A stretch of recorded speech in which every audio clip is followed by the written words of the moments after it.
आपने उनको उनके प्रति अपना दायित्व तो नहीं समझा, उनकी सही मार्गदर्शन, सही काउंसलिंग नहीं की, तो वैसे ही बच्चे बन जाते हैं। बहुत सारे केसेस आते हैं, मैं देख रहा हूँ ना, जैसे पुलिस में आए मुझे 6 साल हो गए, 6 साल में देखूँ तो हर साल लगभग 10 से 20% केसेस ऐसे बढ़ते हैं जिसमें बोलते हैं, पेरेंट्स आते हैं कि साहब मेरे बेटे ने घर से बाहर निकाल दिया, तो मेरे को मतलब बेटा बाप को पिटाई कर रहा है, माँ बाप की पिटाई कर रहा है, मतलब इससे बुरा दिन क्या हो सकता है। तो इसके लिए जैसा आप बोओगे वैसा काटोगे, जैसा आपने उसको जो लाड प्यार दिया, अगर सही मार्गदर्शन नहीं दिया तो बच्चे भी जो अफेक्शन हुआ करता था वो नहीं रह गया, बच्चे भी बहुत मेटेरियलिस्टिक हो गए। आपने मेरे लिए क्या किया, मतलब एक इंसिडेंट बता रहा हूँ मैं, तो जब पुलिस में आने के बाद बहुत सारी समाज की सच्चाइयाँ हम लोग को फेस करनी पड़ती हैं। एक इंसिडेंट था जिसमें मैं देखा कि एक लड़की, नाबालिग लड़की थी, BSc कर रही थी, BSc के बाद बालिग हो गई वो, तो घर से भग गई लड़के के साथ एक। फिर उसके फादर एक रतलाम में जगह है, इफ्का फैक्ट्री है, उसके बाहर चाय की दुकान लगाते थे, चाय बेचते थे वो। जहाँ हम लोग उस लड़की को ढूंढ के ले गए, लड़की शायद मेरे ख्याल से इधर बैतूल साइड कहीं आ गई थी लड़के के साथ, उसको लेके गए हम लोग, काफ़ी प्रयास किया हम लोगों ने, काउंसलिंग की। तो उसका कहना है कि आपने हमारे लिए किया क्या, मैं तो डॉक्टर बनना चाहती थी, आपने मुझे BSc करा दिया। किसी के चाहने से कोई कुछ बनता है क्या? अरे तुम अगर चाहती BSc MBBS करना, तुम्हें कोई रोक सकता है क्या? अगर आप चाह लें कि कोई लड़का चाह ले इसमें से कि मैं इंजीनियरिंग करूँगा, तो कोई रोक पाएगा क्या आपको? और आप कुछ न चाहो, राहुल रंगारी जी चाहते रहे कि आपको डिप्टी कलेक्टर बना देंगे क्या? कभी नहीं बना पाएंगे जब तक कि आपका अंदर से, आपके अंदर वो जज्बा, वो जवाबदारी नहीं रहेगी, तब तक कोई कुछ नहीं कर सकता। तो इस तरह की मतलब सोसाइटी इवॉल्व हो रही है। पिछले दिनों में देखा, अभी यहाँ छिंदवाड़ा में आने के बाद मेरे को ज़्यादा समय नहीं हुआ अभी, लेकिन मैंने देखा 2-3 मामले मेरे सामने आ गए जिसमें पेरेंट्स आ रहे हैं कि साहब हमको ना उस टीचर के खिलाफ मामला पंजीबद्ध कराना है, उसने हमारे बेटे को झापड़ मार दिया। जज साहब यहाँ बैठे हुए हैं, इनको मालूम है कि हर अपराध के पीछे हम लोग देखते हैं कि मेंसरिया क्या था, उसका गिल्टी इंटेंशन, उसका नियत क्या था, मारने के पीछे उसकी क्या मंशा थी, किस बात को देखकर उन्होंने मारा। मान लो बच्चा आपका पढ़ाई नहीं कर रहा है, पहले हम लोग मान लो स्कूल में पिटते थे, मान लो कभी खूब पिटते थे, फिर घर जाके हम लोग बताते नहीं थे कि अगर बताओगे तो फिर पिटोगे, तो इसलिए अपने बताना नहीं था। तो अब बच्चे क्या बताते भी हैं, और पेरेंट्स को बहुत अच्छा लगता है कि पुलिस थाने चलेंगे, हम टीचर के खिलाफ मामला पंजीबद्ध कराएंगे। तो वो टीचर क्या अपना कोई उसका वेस्टेड इंटरेस्ट है क्या पीटने के पीछे? वो आपके बेटे को चाह रहा है कुछ बना दे। जैसा आप लोगों ने पढ़ा होगा, जो टीचर होता है, टीचर का रोल उस कुम्हार की तरह होता है जो मिट्टी से एक घड़े का रूप देता है। जब घड़ा बन जाता है तो आप लोग देखे होंगे कि उस घड़े को फिर कुम्हार बाहर से पीटता है, लकड़ी के ठप्पे पीटता है, तो पीटता तो है लेकिन साथ ही अंदर से एक सहारा भी दे के रखता है कि टूट न जाए। तो वैसा भी टीचर्स को भी उतना मेटेरियलिस्टिक नहीं होना चाहिए, उतना प्रोफेशनल नहीं होना चाहिए, बच्चों के साथ एक इनफॉर्मल रिलेशन, एक अफेक्शन बना के रखना चाहिए। कई मामलों में मैंने देखा, आप जैसे रंगार साहब को ज़्यादा अच्छा पता होगा, जो ये एक नया एजुकेशन सिस्टम आया है जिसमें लोगों का डिपेंडेंस, कोचिंग, ट्यूशन्स इस पर बढ़ा है। इससे कहीं ना कहीं जो आइडियल रिलेशन हुआ करता था स्टूडेंट और टीचर का, वो भी ख़राब हो गया है। कई मामलों में आप रियलाइज़ करेंगे कि टीचर्स ही बच्चों को गुमराह कर रहे हैं। उनके साथ पता चल रहा है कि 376 के मामले पंजीबद्ध हो रहा है, कोई छेड़खानी के हो रहा है, कोई रेप के मामले पंजीबद्ध हो रहा है। तो इसमें ये चीज़ों को मतलब मुझे लगता है कि हर आदमी को समझना चाहिए, अपना दायित्व और अपनी चीज़ों को बखूबी करना चाहिए। और इसमें चूंकि युवा वर्ग के लोग भी हैं, इसे बताना चाहूँगा कि देखो, जब भी तुम कोई काम करने जाओगे ना, तुम्हें हमेशा 2 तरह की बातें आती हैं। एक तो तुम्हारा मन कहता है कि कुछ करना है, एक तुम्हारे अंदर से आवाज़ आती है, दिल कुछ और कहता है। तो इसमें मन क्या है, बहुत चंचल है, ये सोचता है कि बस अभी हो जाएगा ऐसा तो ऐसा हो जाएगा, लेकिन दिल क्या होता है उसको पता रहता है कि बेटा लॉन्ग टर्म में तुम्हें इसको क्या भुगतना पड़ेगा। तो हमेशा अपने दिल की सूचना सुनना चाहिए, क्योंकि मन तो बहुत चंचल है। तो दिल की बात सुनो, अपने अंदर से जो बात आती है, हाँ, उसको सुनो, उसको पालन करो, हमेशा सक्सेसफुल रहोगे।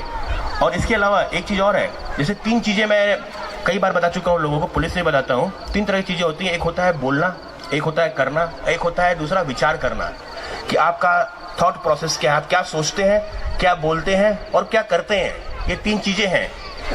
ज़्यादातर लोग क्या है, सोचते कुछ और है, बोलते कुछ और है, करते कुछ और है।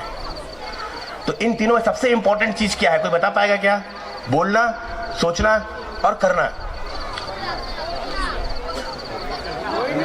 करना, चलो ठीक है, ऐसे इन्होंने बोला करना। देखो, सबसे इंपॉर्टेंट चीज़ है, आप लोगों ने पढ़ा होगा कि आदमी जैसा सोचता है, जैसा विचार करता है, वैसा ही बन जाता है।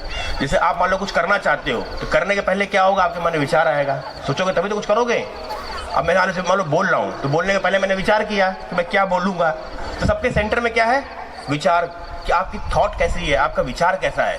और उसको कोई नहीं देखता है, कोई नहीं सुनता, कोई नहीं जानता, आपके अंदर दिल में चल रहा होता है।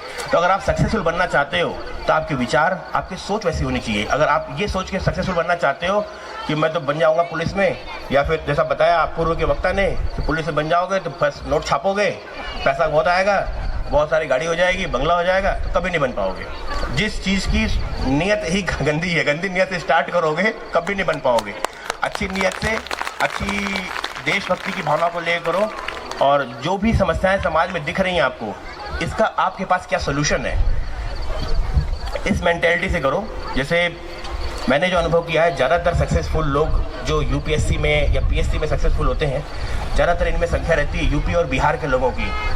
उसके पीछे जो कारण है ना, मैंने महसूस किया है, जो बिहार का जो अभाव का जीवन होता है, वो आदमी को मोटिवेट करता है कुछ करने के लिए। जो आदमी अभाव में रहता है ना, वो भी चाहता है कि मैं भी मेहनत करूंगा, मैं भी अपना नाम रोशन करूंगा, अपने पिताजी का नाम रोशन करूंगा।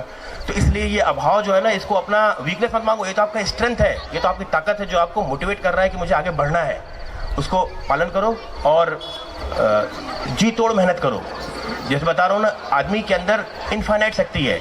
आदमी अगर ठान ले कुछ भी कर सकता है, कुछ भी। मैंने तो अपने जो पिछले 6 साल का अपना कार्यकाल रहा, इसमें देखा कि अगर हम लोग ठान लें, आपकी नीयत अच्छी है, तो आप कुछ भी कर सकते हैं। जब हम लोग ट्रेनिंग में थे, सरदार वल्लभ भाई पटेल नेशनल पुलिस एकेडमी है हैदराबाद में, तो आउटडोर की बात बता रहा हूँ, हम लोग के फील्ड में जैसे ट्रेनिंग होती है, तो ट्रेनिंग में जब हम लोगों ने रनिंग स्टार्ट किया, दौड़ होता है अपना हर शनिवार को, तो पता चला कि मैं 5 किलोमीटर नहीं दौड़ पा रहा हूँ, 10 बार बैठ रहा हूँ। और ओवर द ईयर, सिर्फ 10 महीने के अंदर मैंने रियलाइज़ किया कि नॉन स्टॉप 42 किलोमीटर दौड़ सकता हूँ मैं। मैराथन दौड़ना स्टार्ट कर दिया। जब मैं ट्रेनिंग में गया था तो स्विमिंग में शायद 50 मीटर स्विम कर सकता था, और जब मैं ट्रेनिंग कंप्लीट किया तो मैं 4 किलोमीटर तक स्विम कर सकता हूँ बिना थके। मतलब आदमी चाह ले कुछ भी कर सकता है, कुछ भी। मतलब आदमी चाह ले तो कहाँ देखो, चांद तक पहुँच गया आदमी। तो आदमी की सोच होनी चाहिए वैसी, ऊंची सोच रखो, उसके लिए उतना ही मेहनत, उतना ही डेडिकेशन से आपको काम करना पड़ेगा। जैसे एक बहुत अच्छा आदमी का नाम सुना होगा आप लोगों ने, मिल्खा सिंह का। मिल्खा सिंह का नाम सुने हो? उसकी एक मूवी आई थी, भाग मिल्खा भाग। उसमें उसने बहुत अच्छी बात बोली है कि अगर आपको कुछ बनना है, कुछ पाना चाहते हो लाइफ में, तो उसके लिए उसने 2 लाइन लिखा हुआ उसकी ऑटोबायोग्राफी में कि मिटा दे अपनी हस्ती को अगर तू कोई मर्तबा चाहे, कि दाना खाक में मिलकर गुले गुलजार होता है। मतलब अगर तुम कुछ बनना चाहते हो, तुम्हें अपने आप को बर्बाद करना पड़ेगा, अपने आप को मिटा देना होगा। ये नहीं कि तुम चला हेयर स्टाइल में व्यस्त हो, मेरा हेयर स्टाइल ऐसा होना चाहिए। कोई भी देखो 2 बटन खुले हुए हैं, स्टाइल में परेशान हो। पिताजी की कमाई पे तो कोई स्टाइल मार लेगा, अपनी कमाई पर जब उस योग्य बन जाना, तब तुम्हें उसका असली मजा आएगा। तो जैसे उसमें बताया मिल्खा सिंह ने, जैसे तुम लोग देखो कोई अच्छा फूल का, जैसे बताया यहाँ पर कि संतरे बहुत होते हैं, या फिर मान लो कोई फूल का बहुत अच्छा पेड़ है, तो उस बीज की कल्पना करो जिस बीज से ये फूल का पेड़ बना होगा। तो किस तरह वो बीज पहले मिट्टी में, पानी में, कीचड़ में गल गया, सड़ गया, खराब हो गया, फिर उसके बाद उसने पौधे का रूप लिया। सेम वैसे ही अगर तुम चाहते हो कि अच्छा बनना है, तो उसके लिए आपको बहुत स्ट्रगल करना पड़ेगा, बहुत त्याग करना पड़ेगा, बहुत सारी चीज़ों को छोड़ना पड़ेगा। जैसे मैं तैयारी किया, जब मैं दिल्ली में 3 साल रहा, तो उस तैयारी के दौरान मेरे घर में 2 सिस्टर्स की शादी हो गई, नहीं गया मैं, कोई फंक्शन अटेंड नहीं किया, कोई त्यौहार अटेंड नहीं किया, सब कुछ छोड़ता रहा। क्योंकि आप एक बड़े गोल की जब कल्पना कर रहे हैं, तो बहुत सारी चीज़ों को त्याग करना पड़ेगा, ये सब छोटी चीज़ों से ऊपर उठना पड़ेगा। गाँव में एक समस्या और रहती है, चूँकि ग्रामीण परिवेश यहाँ बताऊँगा, चूँकि लोगों को शिक्षा का अभाव रहता है, जागरूक नहीं रहते हैं लोग। ज़्यादातर गाँव में देखोगे ना, घरों में लोग संपत्ति के विवाद को लेके भिड़ते रहते हैं कि ये मेड़ पे मेरे कैसे तू चला आया, वो बोलेगा ये मेड़ मेरा इधर था, 1 फीट तू उधर बढ़ गया, रास्ता मेरा रोक लिया, बाड़ी मेरा बना लिया। ठीक है, ये मैंने अपने फादर से देखा। मेरे सेम प्रॉब्लम हर जगह रहती है, ऐसा नहीं कि ये गांव यूनिक है, हर जगह ऐसी समस्या रहती है। ज़्यादातर लोग ना इसी में परेशान रहते हैं कि साला उसका कैसे काम हो रहा है, उसको रोकना है अपने को, उसका बाड़ी बन गया देखो उसको रोकना है। तो इसमें अगर आप बड़े दिल के बनोगे, अगर मान लो कोई मेड़ आपका ले जा रहा है ना, ले जाओ भैया, तुम्हें रख लो मेड़, कोई दिक्कत नहीं मुझे, तुम मेड़, आप बहुत अच्छा करोगे। पॉजिटिव थिंकिंग का रखोगे ना, पॉजिटिव एटीट्यूड का रखोगे, तो लोग खुद रियलाइज़ करेंगे कि यार ये गजब का आदमी है। हाँ, ये छोटी चीज़ों पर ध्यान नहीं दिया इसने। लेकिन होता क्या है गांव में, लोग बोलते हैं कि नहीं वो तो मेरे बाप की है, मैं मर जाऊंगा लेकिन तुमको छोड़ूंगा नहीं, उसको कोर्ट कचहरी तक खींचूंगा। जैसा बैठा वो 3-3 जनरेशन चल रहा है। मतलब उनकी असली धरोहर जो उनके बच्चे हैं, उस पर उनका इंटरेस्ट नहीं है, वो भाड़ में जाए। जो ये 10 फीट जमीन है ना, वही पूरी उनकी संपत्ति, उनका जीवन है। अगर वो कल के दिन आपका लड़का किसी योग्य बन गया तो वो संपत्ति जो आपकी 2 एकड़ 4 एकड़ 10 एकड़ है ना, पूछने भी नहीं आएगा, आपको खुद उसकी कोई वैल्यू नहीं है। लेकिन क्या है, जो आपकी मेन धरोहर है बच्चों को, उनको छोड़ के उसी में भिड़े पड़े हो। तो इन सबसे ऊपर उठना पड़ेगा, आपको अपनी सोच बदलनी पड़ेगी, आपको मॉडर्न एटीट्यूड का होना पड़ेगा। बच्चों को अच्छी शिक्षा दो, अच्छी परवरिश करो उनका, और उनके साथ सौतेला